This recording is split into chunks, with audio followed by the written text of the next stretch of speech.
भाई हम बात करेंगे आईडीएफसी फर्स्ट बैंक के बारे में, इसका टेक्निकल एनालिसिस करेंगे, फिर बिजनेस के एनालिसिस करेंगे। Q1 FY27 का रिजल्ट आया सैटरडे को। रिजल्ट हैंड्स डाउन बहुत अच्छा रिजल्ट है ऑन एवरी पैरामीटर। बस एक छोटा सा निगेटिव पॉइंट है, जब हम बिजनेस एनालिसिस करेंगे तो उसको समझेंगे। ठीक है, अभी देखो जब हम टेक्निकल एनालिसिस करेंगे तो आज हम सिर्फ चार्ट नहीं समझेंगे, मैं आपको कुछ पॉइंट्स भी समझाऊंगा जो साइकोलॉजिकल प्ले करते हैं। जैसे एक रिस्क एवर्जन का कॉन्सेप्ट समझेंगे, फिर बार बार आपने सुना होगा कि मार्केट डिस्काउंट एवरीथिंग, मतलब कैसे मार्केट इफिशिएंटली काम करता है वो समझेंगे, और तीसरा ग्रेड। ठीक है, तो फटाफट चार्ट पे चलते हैं और समझते हैं। आईडीएफसी फर्स्ट बैंक का आपको ईयरली चार्ट दिखेगा, मतलब एक बार जो है वो एक ईयर को दिखा रहा है, ध्यान से समझना। ठीक है, जस्ट होल्ड ऑन, मैं ना यहां पे एक ड्रॉ कर लेता हूं पहले। ठीक है, ये क्या है, ये 2016 का इनका हाई है और इस स्टॉक की लिस्टिंग हुई थी 2015 में। अभी थोड़ा सा बता दें जिनको नहीं पता आईडीएफसी फर्स्ट बैंक में, तो पहले एक आईडीएफसी बैंक था और एक कैपिटल फर्स्ट एनबीएफसी था, और 2017-18 में इन दोनों का एमैल्गमेशन हुआ, जिससे कारण नाम हो गया इसका IDFC First bank. Capital first का फर्स्ट आ गया इसमें। ठीक है, तब से बैंक काम कर रही है। अभी देखो आप ईयरली अगर टाइम फ्रेम देखो आप, तो आपको लगेगा हमें देखना है यहाँ पे क्या, सबसे पहले हमें यहाँ पे ट्रेंड देखना है। तो अपना जो ट्रेंड है वो पॉजिटिव है। रीजन क्या है, आप इस कैंडल को देखना। ठीक है, ये कौन सा कैंडल है, ये 2023 का कैंडल है, ईयरली बार है। एकदम क्लियर दिख रहा है कि यहां पे जो प्रीवियस हाई था उसके ऊपर क्लोजिंग हो गई है। ठीक है, उसके बाद देखो ये 2024 का कैंडल है, अगेन ईयरली बार है, ये इनसाइड बार कैंडल है। ठीक है ना, उसके बाद ये वाला कैंडल देखना आप, ये वाला कैंडल स्ट्रांग है।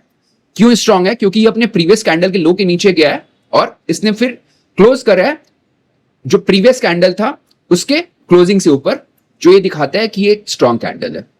और अभी का जो कैंडल है, आप जैन का कैंडल देखो तो इसने 2025 का जो हाई था उसको ब्रेच कर रहा है, which is a positive thing. मतलब ये स्टॉक ने पहले क्या किया, इसने 2023 में on the yearly bar all time high के ऊपर ब्रेकआउट दिया, फिर इसने इनसाइड बार बनाया, फिर एक स्पिनिंग पैटर्न बना जिसमें प्रीवियस कैंडल के लो के नीचे से बाइंग आई, और जो प्रीवियस कैंडल था, प्रीवियस ईयरली बार था, उसके क्लोज के ऊपर क्लोजिंग हुई। और जो अभी का कैंडल है ना, ये बता रहा है कि अब ये जो 2 साल पहले बना था, मतलब 2023 में जो ब्रेकआउट आया था ऑन द ईयरली बार्स, वो पैटर्न अब कंटिन्यू होगा। ठीक है, तो मैंने ना तुम्हें ये प्राइमरी ट्रेंड बता दिया। ठीक है, अब हमें क्या करना है, अब हमें फटाफट जाना है मंथली बार्स पे। यस, बहुत इंपॉर्टेंट होगा, ध्यान से समझना है यहां पे। ठीक है, मैंने यहां पे एक लाइन ड्रॉ करा है, दिख रहा है ये लाइन। अभी मैंने क्या, जब वीडियो स्टार्ट करा तो मैंने क्या बोला कि हम टेक्निकल एनालिसिस करेंगे, हम बिजनेस एनालिसिस करेंगे और हम और भी चीजें समझेंगे। पहला क्या बोला मैंने, पहला मैंने बोला रिस्क एवर्जन। दूसरा पॉइंट क्या बोला, दूसरा पॉइंट मैंने बोला कि मार्केट बहुत इफिशियंट है, और तीसरा है ग्रेड। वो सब का सब आपको इस चार्ट में भी दिखेगा, विश्वास करो सब कुछ दिखने वाला है यहां पे। कैसे, देखते हैं। पहला पॉइंट हमने क्या बोला कि रिस्क एवर्जन। अभी क्या होता है समझना, साइकोलॉजिकली हमारा ह्यूमन ब्रेन थ्रू इवोल्यूशन ऐसे बना हुआ है ना कि हमें जो रिस्क है उसको हम बर्दाश्त करने को, मतलब जो हमको लॉस है ना, लॉस, अगर कोई भी चीज खराब हो रही है ना तो हम या तो उसको ओवरलुक कर देंगे या फिर हम उसको इग्नोर करते हैं। अभी शेयर मार्केट में उसका क्या इंप्लीकेशन है मैं आपको बताता हूं। देखो अभी इसका रिजल्ट आया आईडीएफसी फर्स्ट बैंक का सैटरडे को। सो यू विल सी कि बहुत ज्यादा यूफोरिया होगा, आपको बहुत सारे कमेंटेटर बोल रहे होंगे बहुत सुपर रिजल्ट है, जो है भी, जो एक्चुअली बहुत अच्छा रिजल्ट है इनका, इन लायबिलिटीज में भी और असेट में भी, that we will discuss. But यहां पे अभी रिजल्ट वाले दिन बाय करना एकदम गधे वाला काम है, मेरे हिसाब से एकदम गधे वाला काम है। क्योंकि मुझे मेरा एक्चुअली मेरा एक कोच ना, तो मैंने देखा हुआ है कि एक दो बंदे ने बोला कि हमें किसी ने बोला है कि सर रिजल्ट वाले दिन ही बाय और सेल करो, ऐसा कभी नहीं करना। ठीक है, इसका रीजन मैं बता रहा हूं in terms of the IDFC First bank. ठीक है, आप समझना, यहां पे एक बेस बना, ठीक है, यहां पे एक हाई है, फिर यहां से बाइंग आई, यहां पे एक हाई बना, और फिर एक यहां से बन रहा है। ठीक है, मतलब अगर आप ध्यान से देखो, यहां पे एक हाई बनता है, स्विंग हाई, फिर एक फॉल आता है। ठीक, फिर यहां से स्टॉक जाता है इतनी दूर, फिर यहां से फॉल आता है, फिर ये गिरता है और फिर रिजल्ट से, एग्जैक्ट रिजल्ट से पहले यहां पे आ जाता है। ठीक है, अभी क्या हुआ होगा, जब हम रिस्क एवर्जन बोल रहे हैं तो मैं अपना एग्जांपल दूंगा। सपोज नीतीश जो है उसने यहां पे बाइंग करी, ठीक है, समझा? अभी क्या होगा, मान लो नीतीश और एक मनीष है, ठीक है, नीतीश ने यहां पे बाइंग करी हुई है और मनीष ने यहां पे बाइंग हुई है, ठीक है। नीतीश मैं हूं और मनीष समझ लो एक वर्चुअल बंदा है। एक मिनट, यहां पे, ठीक है, तो क्या होगा ना, मतलब मेरे में इतना ज्यादा रहेगा ना रिस्क एवर्जन का, मतलब मेरा लॉस आ गया प्रॉफिट में, तो मैं फटाफट ना यहां पे अपना पोजीशन काटूंगा। क्यों काटूंगा?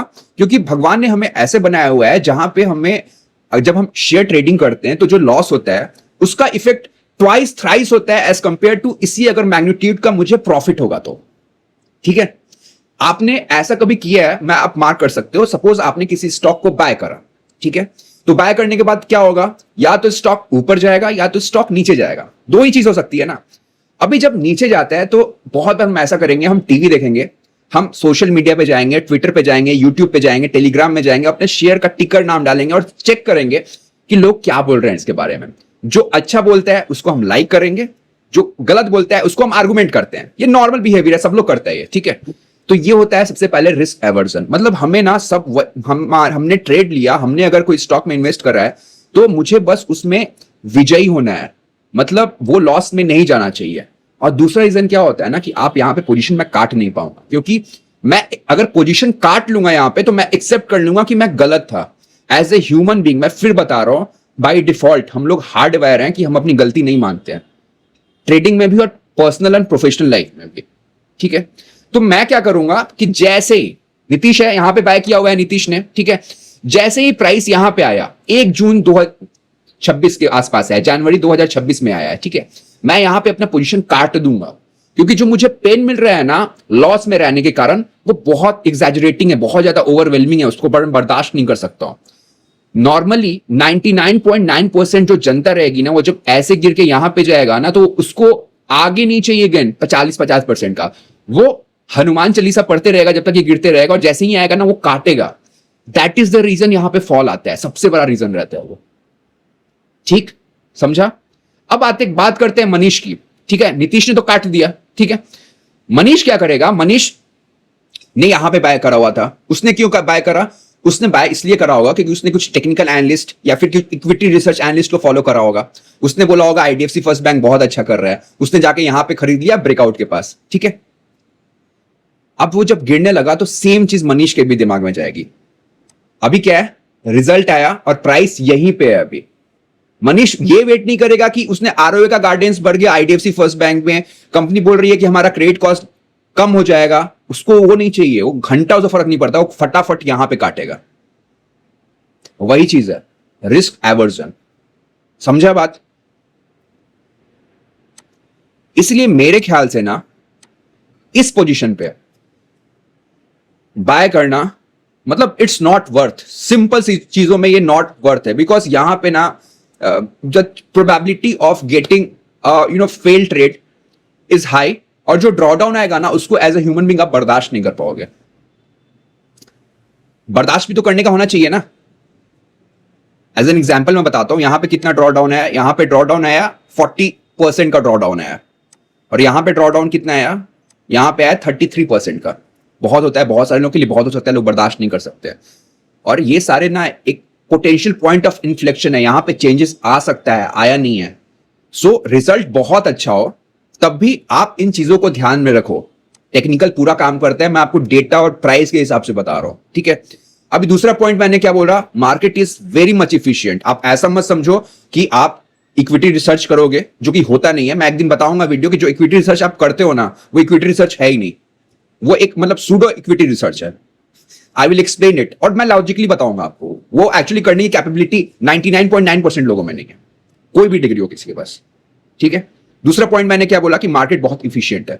जब आईडीएफसी फर्स्ट बैंक में ये फॉल आया, ये फॉल क्यों आया था? वो जो फ्रॉड का इशू हुआ था चंडीगढ़ में, उसके बाद मार्केट को पता चल गया कि कुछ दिनों के बाद, अगर आप, मैं वीकली चार्ट्स पर जाता हूं, देखो यहां पे देख रहे हो आप, एग्जैक्टली यहां पे 30 मार्च के आसपास, कि चलो सॉर्टेड हो चुका है, मैटर सॉर्टेड है, ठीक है, इसका पहला इंडिकेशन कैसे लगा? इसका पहला इंडिकेशन लगा जब ये वाला देख रहे हो, एक तो ये क्लोजर आया और दूसरा जब ये क्लोजर आया। वीकली टाइम फ्रेम पे जो स्विंग हाइज थे वो प्रीसीडिंग स्विंग हाई से ऊपर बने, तो मार्केट ने अज्यूम कर लिया सब कुछ अच्छा है, रिजल्ट अच्छा आने वाला है, पैसा भी आने वाला है। ठीक है, मैं बताता हूं ऐसा क्यों हुआ। ये लोग जो थे ना जिन्होंने अज्यूम कर लिया, उन्हीं लोगों ने आज ये कैंडल बनाया है। एक मिनट में क्लीन कर दो चार्ट, नहीं तो बहुत मेसी हो जाएगा। देखो ये वाला कैंडल, ठीक है, उन लोगों ने प्रॉफिट बुकिंग करी है। उनको बहुत सारे लोगों को पता होगा यहां पे बाइंग आएगी, उन लोगों ने आज काट लिया अपना पोजीशन। कितना फायदा होगा उनको? अप्रॉक्स 33, हम चलो ना 5% और कर पाते, 30 से 35% का प्रॉफिट हुआ उनको। अब आते हैं दूसरा पॉइंट, हमने क्या बोला था कि मार्केट बहुत इफिशियंट है, और तीसरा पॉइंट क्या है? ग्रीड। ग्रीड क्या हुआ? ग्रीड जो हमें आ गया, ये कैंडल देख रहे हो आप, ये मैंने अभी 1 मिनट में आता हूं डेली टाइम फ्रेम पे।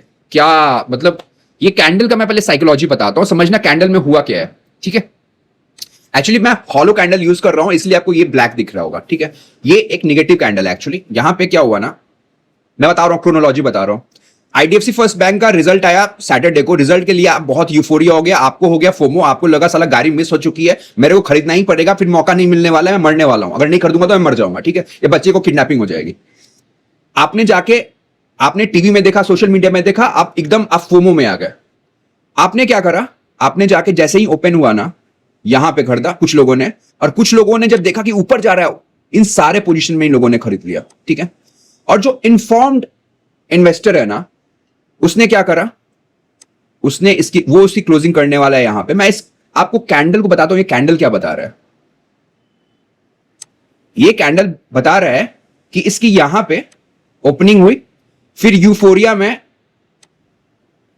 जिन लोगों को लगा फोमो हो गया, वो लोग इसको ऊपर तक ले गए। फिर जो सेलर है उससे बोला ठीक है आप बढ़ाओ, ठीक है आप तो अच्छा ही कर रहे हो ना, उसने माल छोड़ना शुरू किया, और माल छोड़ा उसने, फिर वो इसके ओपनिंग से नीचे ले गया, और इसके क्लोज के पास वो क्लोज करने वाला है। अभी टाइम हो रहा है 3:11 का, ठीक है ना, अभी 3:30 नहीं हुआ है, तो मैं आपको बता दे रहा हूं, वो उसको उसके क्लोज के पास, जो लो है ना उसके पास क्लोज कर रहा है। तो ये तीसरी चीज क्या थी? FOMO, fear of missing out. जो ये कैंडल जो है ना, ये इसकी साइकोलॉजी बता रहे हैं भाई। तो जब हम बोलते हैं ना साइकोलॉजी साइकोलॉजी साइकोलॉजी, आपने सुना होगा ना, साला ये साइकोलॉजी होता है। साइकोलॉजी आपको कैंडल से समझना पड़ेगा। आप अगर पैटर्न्स देखोगे ना कि कप एंड हैंडल बन रहा है, इनवर्स हेड एंड शोल्डर बन रहा है, आप नहीं सीख पाओगे यार। आप फिर वो रटने वाला हो जाता है फिर पैटर्न। आप समझो कैंडल क्या बता रहा है वहां पे। ये कैंडल बता रहा है कि जो भी इन्फॉर्म कस्टमर इन्वेस्टर्स थे, उन लोगों ने प्रॉफिट बुकिंग कर लिया। अभी देखो क्या सब कुछ खत्म हो चुका है? बिल्कुल खत्म नहीं हुआ है। ठीक है, अभी हम बात करते हैं कि इस पे अगर मुझे इस पे एक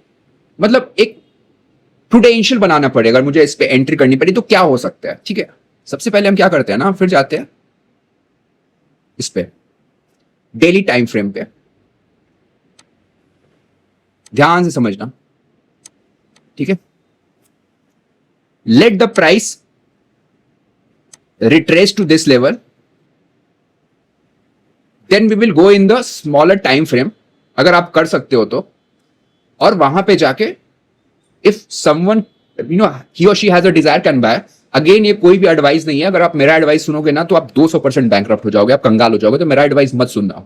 ठीक है, यहां पे आके ना, यहां पे क्यों आ सकता है?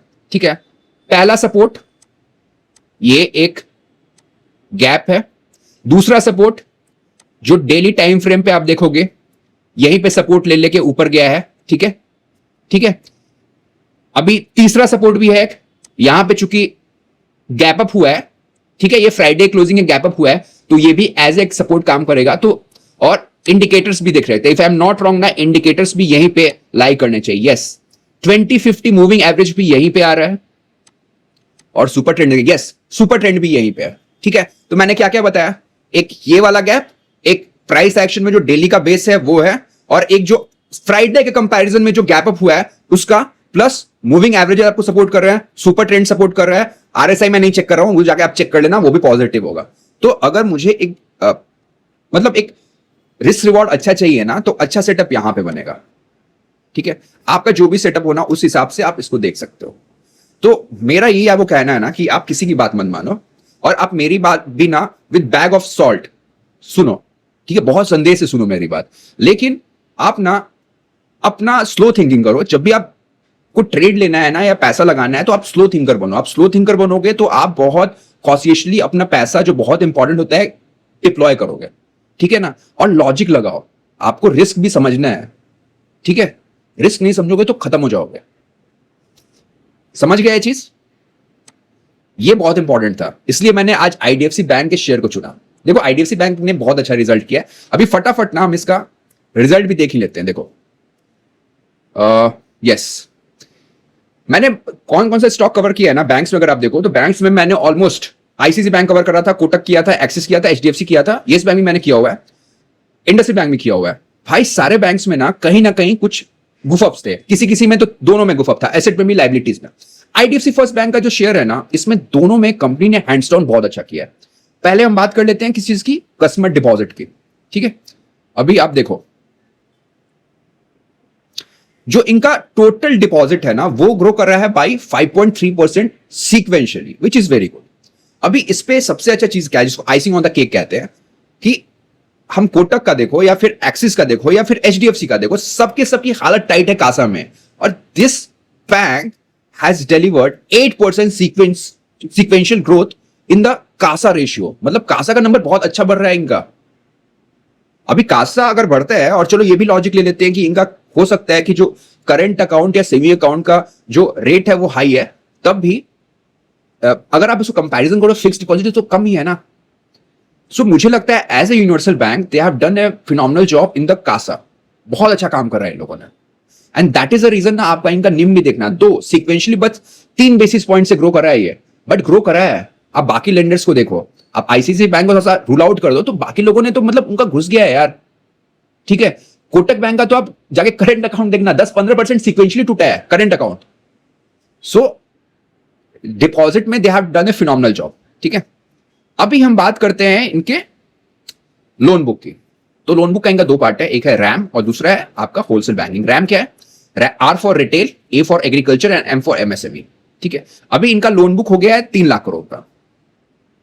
ठीक है, अभी देख लो, तो इनका जो रिटेल है ना, रिटेल में इनका मेजॉरिटी है इज द मॉर्गेज लोन। अभी मॉर्गेज लोन में क्या क्या होगा? होम लोन होगा, अफोर्डेबल होगा, लैप होगा और माइक्रो लैप होगा। इनके यहां शायद लैप को, माइक्रो लैप को सुविधा लैप कहते हैं, if I am not wrong. ठीक है, तो 4 प्रोडक्ट है इनके यहाँ, और इन चारों प्रोडक्ट का अगर आप देखो जो मिक्स है, ठीक है, वो अप्रोक्स मॉर्गेज का मैं आपको टोटल बता रहा हूं, दैट इज 27%। तो एक मेजर जो पोर्शन है ना इनका मॉर्गेज में, and they are doing a phenomenal job. Because मेरे बहुत सारे दोस्त भी यहां पे हैं, तो मुझे पता है they are doing a very job across all the 4 books. Prime में भी अच्छा कर रहा है, माइक्रो में भी अच्छा कर रहा है।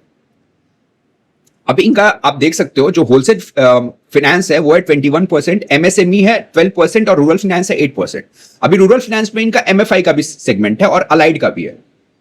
ठीक है, तो सारी चीजों में ना कंपनी ने अच्छा कर रहा है। अभी आप देखो, अगर यहां पे ध्यान से देखो, चलो मैं एक मार्कर यूज करता हूं, तो कंपनी ना, ये कंपनी भी कैसे कर रही है ना, अगर आप पूना वाला को भी देखो ना, बहुत कुछ मिलता जुलता स्ट्रेटजी है।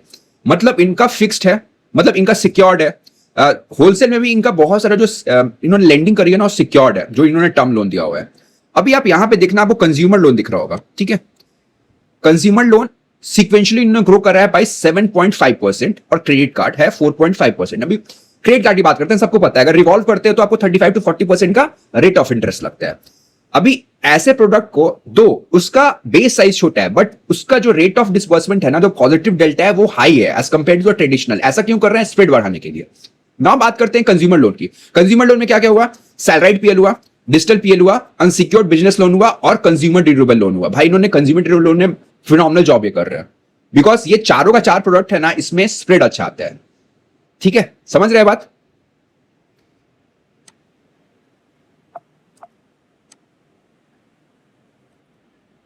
यस, देखो अभी इनका एसएमए और एसएमए 2। अभी अगर आपने मेरा कोई भी वीडियोस देखा होगा या आप किसी भी बैंक्स का जाके अगर फाइनेंशियल देखो, एनबीएफसी का देखो, तो क्या हम देखते हैं? हम देखते हैं कि जो Q4 रहता है ना, Q4 हमेशा स्ट्रांग रहता है as compared to Q1, specially in the asset quality. और ये कलेक्शन का ना एक जनरल नॉर्म है in the banking industries. But यहां पे मैंने देखा कि ग्रॉस एनपीए नीचे गया, नेट एनपीए नीचे गया, क्रेडिट कॉस्ट नीचे गया सीक्वेंशियली। और आप देखो भाई, SMA 1 और SMA 2, SMA 1 क्या 31 to 60 डेज और SMA 2 क्या 61 to 90 डेज। दोनों के दोनों में आपको डिग्रोथ दिखेगा सीक्वेंशियली, दिख रहा है, which is a good thing. आप आउटलायर हो इंडस्ट्री के, ठीक। यस, इससे पहले मैं एक चीज बता देता हूं कि पीएनएल के बारे में। पीएनएल में क्या है ना कि अगर आप जाके इनका आप ट्रेजरी गेन को हटा दो, ठीक है, जो एसएलआर कंपोनेंट पे या बॉन्ड्स पे होता है, उसके अलावा अगर आप देखो ना तो they have done a phenomenal job in reducing the cost to income. Because अगर आप इनका एनआईएम का ग्रोथ देखो ना तो वो 5 से 6% का है, ठीक है। लेकिन अगर आप इनका पीपीओपी देखो ना तो मल्टी फोल्ड है as compared to net interest margin का ग्रोथ। ऐसा क्यों है? क्योंकि इन्होंने अपना कॉस्ट टू इनकम है ना, उसी मुझे लगता है 600 से 700 करोड़ रुपए बचा लिए सीक्वेंशियली, जिसके कारण आपको क्या दिखेगा, आपको ऑपरेटिंग लेवरेज दिख रहा है पीपीओपी में भी और पैट में भी, ठीक। अभी बात करते हैं जो सबसे इंपॉर्टेंट चीज है, वो मैनेजमेंट कमेंट्री आपको सामने दिख रहा होगा। तो इन्होंने भाई अपना आरओए का नंबर ऊपर बढ़ा दिया है कि हम 1% से ग्रो करेंगे, और इन्होंने अपना नेट इंटरेस्ट मार्जिन भी बढ़ा दिया है। पहले इन्होंने बोला कि हम फाइनेंशियल 27 में बाई 5.75% ग्रो करेंगे, अब 5.8% के हिसाब से ग्रो करेंगे, ठीक है। और क्रेडिट कॉस्ट भी इन्होंने पहले बोला था 170 टू 180 बेसिस पॉइंट से हम ग्रो करेंगे, अभी ये ग्रो करने वाला है 150 से 160 बीपीएस पॉइंट, ठीक है। और कॉस्ट टू इनकम भी इनका है कि हम इसको 70% के नीचे ले जाएंगे। तो क्या क्या हो रहा है?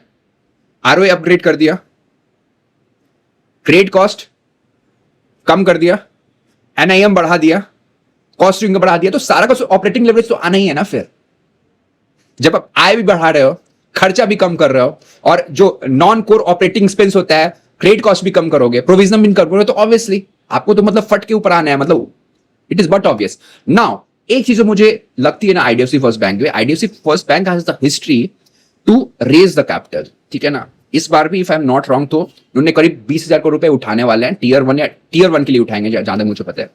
तो भाई होता क्या है ना कि मुझे जहां तक पता है 2020 में भी उठाया था, और इस मतलब अभी जो इन्होंने प्रपोजल दिया है, इससे पहले भी 3 बार ये रेस कर चुके हैं। क्या होता है ना, इसके कारण थोड़ा सा जो इन्वेस्टर का सेंटीमेंट है ना वो निगेटिव हो जाता है। देखो ये 2 रेशियोज को इफेक्ट करता है जो इन्वेस्टर के लिए मायने रखता है, वो क्या क्या है? वो है आरओए एंड आरओई। सबसे पहले आरओए को कैसे इफेक्ट करेगा? आरओए होता क्या है? आरओए होता है net profit divide by share holders equity. अभी शेयर होल्डर्स इक्विटी जब पैसा आएगा, तो मान लो पैसा आता है तो तुरंत नहीं यूज हो जाता है ना बिजनेस में, इट टेक सम टाइम। अगर बिजनेस अच्छा है तो ऑपरेटिंग लेवरेज आने में, स्किल आने में टाइम लगता है, लेकिन जब तक वो पैसा रहता है, ठीक है ना, तब तक तो आपका क्या होगा, सीक्वेंशियली आपके आरओई में डिप्रेशन आ सकता है, ठीक है, डिप आ सकता है। दूसरा आरओए, ये क्या होता है? ये होगा आपका net profit divide by the average asset. अभी जब हम पैसा रेज कर रहे हैं तो पैसा क्या है? कैश आ रहा है, ठीक है। अभी कैश क्या है? कैश भी मेरे लिए असेट है। तो वही लॉजिक है, कैश तुरंत आएगा तो तुरंत तो एम्प्लॉय होगा नहीं, तो जब तक वो बैठा रहेगा, आइडल बैठा रहेगा, तो मेरा फॉर ए टाइम बिंग मेरा आरओए भी डिप होगा। तो मुझे लगता है ना कि having said that everything is superb, technically मैंने आपको बताया ईयरली चार्ट पे बाकी कि प्राइमरी ट्रेंड है ना इज वेरी वेरी पॉजिटिव, सब जगह पॉजिटिव है। फिर मैंने आपको बताया कि एंट्री कैसे कर सकते हैं on the daily time frame, जो स्विंग ट्रेडिंग करते हैं, ठीक है। अगर आप पोजिशनल करते हो या फिर लॉन्ग टर्म हो तो उसका दूसरा सेटअप होता है, that you can design as per your risk appetite, और बिजनेस भी सही है। बट ये जो चूंकि रेज होगा ना, फिर सब कुछ सही रहना चाहिए। और आपको पता है कि आईडीएफसी फर्स्ट बैंक में इंसिडेंट्स होते रहते हैं, और भाई मैं आपको बता रहा हूं, इसके जो प्रोमोटर है वैद्यनाथन सर, मेरे को लगता है he is one of the most ethical and genuine promoter across the industries, including the ICC bank के जो प्रोमोटर है। मुझे दोनों बहुत अच्छे लगते हैं, परफॉर्मेंस कैसा भी रहे। आप उनका कभी मैनेजमेंट कमेंट्री सुना है? सुनना उनको, बहुत अच्छे लोग हैं लोग, मतलब इथिकल लोग आप इनको बोल सकते हो। मैं इनको जानता हूं जब ये आईसीसी लॉम्बार्ड में थे, ये पहले आईसीसी लॉम्बार्ड में थे, इफ यू डोंट नो, इन्होंने करियर शुरू करता था सिटी बैंक से। बहुत सही बंदा है, बट थोड़ा सा लक भी इनके साथ ना हो जाता है, कभी कुछ फ्रॉड हो जाएगा, कभी कोविड आ जाएगा। But having said that we have to watch अगर कोई अच्छा ट्रेड मिलता है so one can look after it. दूसरी चीज क्या है ना कि बहुत सारे लोगों का क्वेश्चन आया हुआ था, आपने जो भी क्वेश्चन ने बताया ना, मैं कल परसों में उसको लेने की कोशिश करूंगा, ठीक है ना। इसके अलावा एक सेनको गोल्ड पे मेरे को 3 लोगों ने पूछा है, तो यस सेनको गोल्ड का जो बेस बन रहा है ना, बेस बता रहा है कि ऊपर की तरफ फटने का अच्छा चांस है। It's a very good base, बहुत अच्छा बेस बना है, कुछ दिनों के लिए बना है, और अभी इस स्टॉक का चर्चा कोई नहीं करेगा। मुझे लगता है आने वाले 1 से 1.5 महीने में के बाद इस स्टॉक का बहुत सारे लोग चर्चा करने वाले हैं। Bye, take care.